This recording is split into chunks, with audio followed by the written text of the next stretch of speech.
Chapter 1: The Iron Maiden, a case study in medieval psychology. Our first stop on this historical journey takes us to medieval Europe, where we encounter one of the devices most studied by historians, the so-called Iron Maiden. But here's the first surprising fact. According to recent research by historians like Wolfgang Schmidbauer, the version we know today through popular representations is probably more legend than documented historical reality. The traditional description mentions a metallic device with humanoid shape, externally decorated with artistic characteristics and internally equipped with pointed mechanisms. But contemporary historical evidence suggests that the actual methods used in that era were much more focused on psychological rather than physical aspects. Medieval scholars of the human mind who existed within monasteries and emerging universities had discovered something that modern psychology would confirm centuries later. Anticipated fear is often more powerful than direct physical experiences. Documents from the University of Bologna and other medieval study centers show discussions about interrogation techniques based on psychological pressure. According to judicial records preserved in European archives, some devices were designed with adjustable mechanisms that allowed operators to create controlled cycles of psychological tension and relief without necessarily causing physical harm.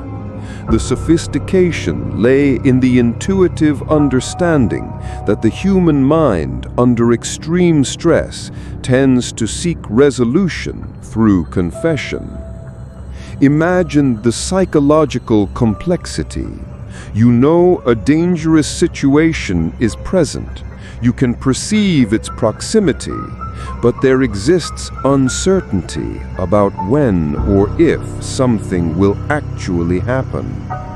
This constant uncertainty created a state of psychological stress that, according to period documents, frequently led to confessions before any physical contact occurred. The most revealing aspect of the Iron Maiden, according to modern historians, was not its supposed practical efficacy.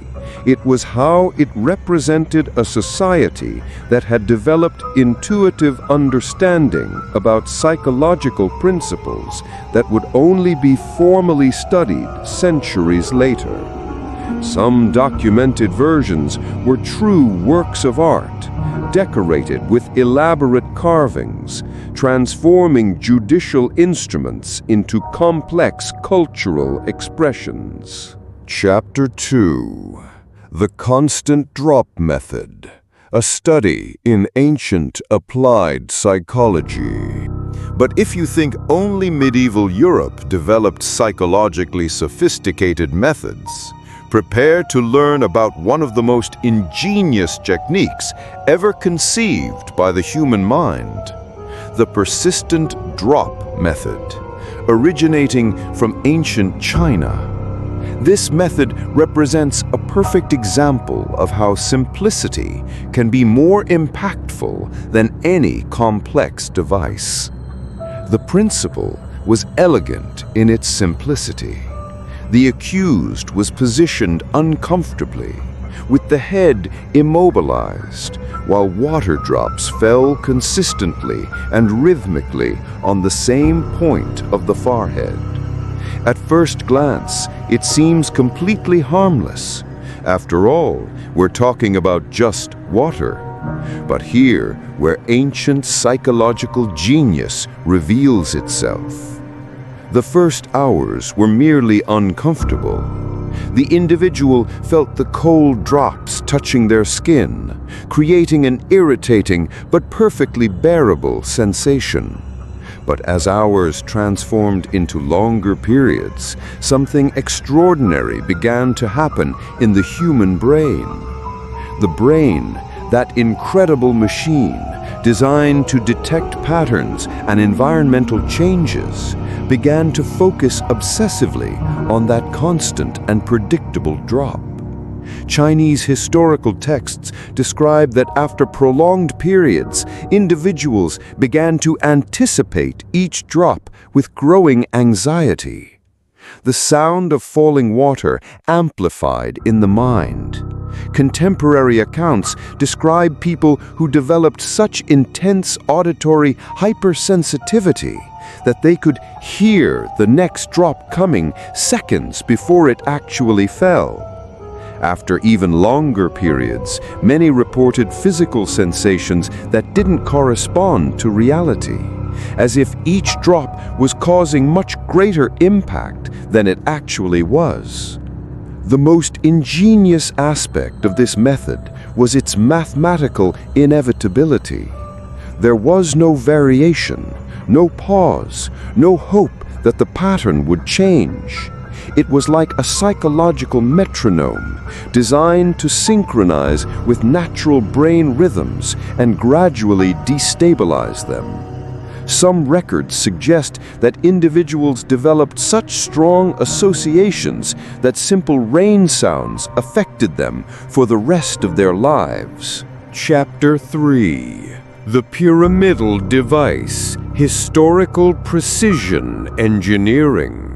The third example takes us back to medieval Europe, but this time to a device that demonstrated a surprising level of precision engineering: the so-called Pyramidal Device. This method represents perhaps the clearest example of how medieval technology was more advanced than we generally imagine. The apparatus consisted of a pyramidal structure of wood or metal, carefully balanced and equipped with a complex system of ropes and pulleys. The accused was positioned over this structure through a mechanism that allowed extremely precise control over pressure and positioning. Here's where true sophistication is revealed. Medieval operators had millimetric control over the entire process. Through the pulley system, they could adjust with scientific precision every aspect of the experience. They could gradually increase or decrease pressure, allowing periods of relief followed by controlled increments of discomfort. It was a level of technical control that rivaled modern equipment. Records from the era show that some of these devices were operated by specialized technicians who had studied anatomy and human psychology. They understood pressure points, human resistance limits, and more impressively, how to calibrate the experience for maximum psychological impact. It was as if medieval engineers had created a scientifically calibrated anxiety machine. Chapter 4: Scaphism: When Biology Becomes Forensic Science. But perhaps the most biologically sophisticated method of all comes from ancient Persia: Scaphism. This method represents the apex of ancient understanding about biology, ecology, and natural processes applied to judicial contexts. It was as if ancient civilizations had developed a primitive form of forensic science. Scaphism functioned based on complex biological principles. The accused was positioned between two specially designed boats with only extremities exposed to the environment.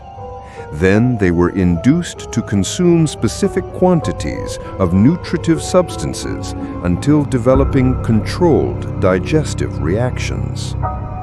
Here's where biological genius is revealed.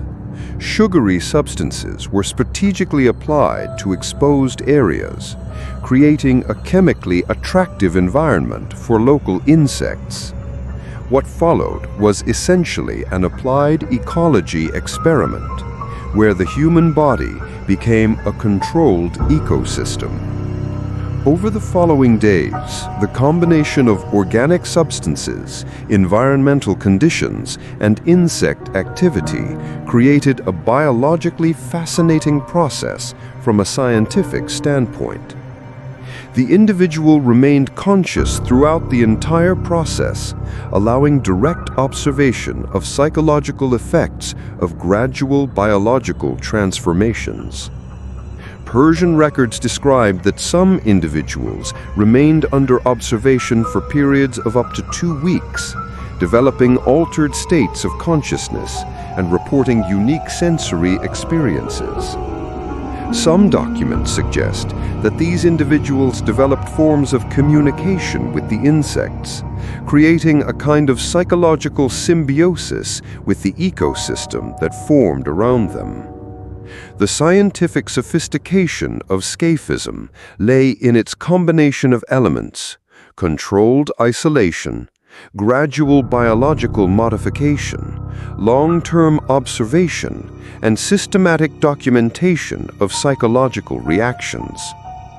The individual became simultaneously subject and object of a complex biological experiment, gradually losing the distinction between observer and observed. It was a method that transcended simple punishment, transforming into an ancient form of research about the limits of human experience, connections between mind and body, and the nature of individual identity when confronted with radical biological transformation. Chapter 5: The Heated Container Technique, Physics and Natural Instincts. Our final example demonstrates how ancient civilizations understood basic principles of thermal physics and applied them to psychologically complex situations: the heated container technique. This method leveraged natural animal survival instincts to create experiences that revealed deep aspects of human psychology. The method, documented in various historical cultures, was based on simple but effective physical principles. A small animal was placed in a metallic container, which was then inverted and positioned over the person's abdomen. A heat source was gradually applied to the container, creating an environment where basic thermodynamic laws forced the animal to seek escape alternatives through survival instinct. With only one possible direction available, the animal followed its natural biological programming of self-preservation. What made this method psychologically complex was how it exploited primitive and instinctive fears present in ancestral human psychology. The person could perceive every movement of the animal, every instinctive escape attempt, understanding exactly what was happening but being unable to alter the outcome. It was a combination of intense physical sensations with psychological terror based on deep evolutionary fears, particularly the ancestral fear of predation that exists in the oldest layers of the human brain. Historical records suggest this method was especially effective in provoking rapid psychological responses. Something about the primitive and instinctive nature of the experience seemed to activate what modern neuroscientists call the reptilian brain, those evolutionarily oldest parts of the human mind responsible for basic survival responses. Many individuals provided information or confessions in very short periods, frequently before any significant physical process occurred. It was as if simple mental anticipation of what could happen was sufficient to break psychological resistances that had been built up over years. The deepest aspect of the heated container technique, according to modern historical analyses, was how it transformed survival instincts, both human and animal, into a study about the nature of empathy and psychological identification. The animal possessed no malicious intentions. It was simply following basic biological programming of self-preservation. And so we reach the end of this journey through the darkest aspects of medieval human creativity. What we discovered weren't just bizarre punishment methods, but a fascinating window into how our ancestors thought about justice, control, and the limits of human experience. Each device we explored reveals an uncomfortable truth. Entire civilizations developed complex systems based on psychological anticipation's power over physical pain. The Iron Maiden, the persistent drop method, the Pyramidal Device, all demonstrate that centuries before modern psychology, sophisticated intuitive understanding already existed about breaking human mental resistance. Most striking is realizing these methods didn't arise from individual cruelty, but from organized judicial systems that functioned as true human behavior laboratories. It was an era where art, engineering, and psychology mixed to create instruments transcending simple physical punishment.